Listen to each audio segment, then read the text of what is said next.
తిరుపతికి సంబంధించినటువంటి వివాదాలు ఇప్పుడు కొత్త మలుపులు తిరుగుతున్నటువంటి పరిస్థితి.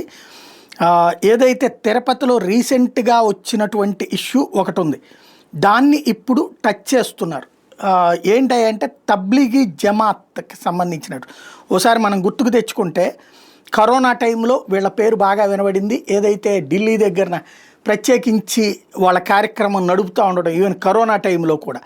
తాజాగా తిరుపతిలో ఇస్తేమా కోసం పర్మిషన్ అప్లై చేసిన తబ్లీగీ జమాత్. దీని మీద హిందూ సంఘాలు ఆగ్రహం వ్యక్తం చేస్తున్నాయి. సౌదీ అరేబియా కూడా తబ్లీగీ జమాత్ని నిషేధించింది. దాన్ని ఒక ఉగ్రవాద ముఖద్వారంగా అభివర్ణించింది. సౌదీ రాజకుటుంబం నుంచి దీనికోసం ప్రత్యేకంగా ఒక ప్రకటన కూడా విడుదల చేశారు. సౌదీ పౌరుల్ని తబ్లీగీలో చేరకుండా సౌదీ ప్రభుత్వం హెచ్చరికలు కూడా జారీ చేసింది. 2016లో సౌదీ అరేబియా మాజీ గ్రాండ్ ముఫ్తీ అబ్ద్ అల్ అజీజ్ ఇబ్న్ జాబ్ తబ్లీగీ జమాత్ మీద ఫత్వా కూడా జారీ చేశారు. సౌదీ అరేబియా ఇస్లామిక్ వ్యవహారాల మంత్రి డాక్టర్ అబ్దుల్ లతీఫ్ అల్ షేక్ శుక్రవారం ప్రార్థనలు నిర్వహించిన తర్వాతన ప్రత్యేకించి దీని మీద మాట్లాడారు కూడా. మసీదులో బోధకులకు మరియు మసీదులకి తబ్లీగీ వాళ్ళ బోధనలు జరపద్దు అనే ఆదేశాలు జారీ చేశారు. కరోనా సమయంలో కూడా భారత్లో వీళ్ళ వలన ఇబ్బందులు వచ్చినాయని. బట్ వీళ్ళు ఈ కార్యక్రమాన్ని వాళ్ళ జమాత్ని తీసుకెళ్ళి తిరుపతిలో జరపాలనుకోవడాన్ని హిందూ సంఘాలు అభ్యంతరం వ్యక్తం చేస్తున్నాయి. మరి రాష్ట్ర ప్రభుత్వం ఏం చేస్తుందో చూడాలి.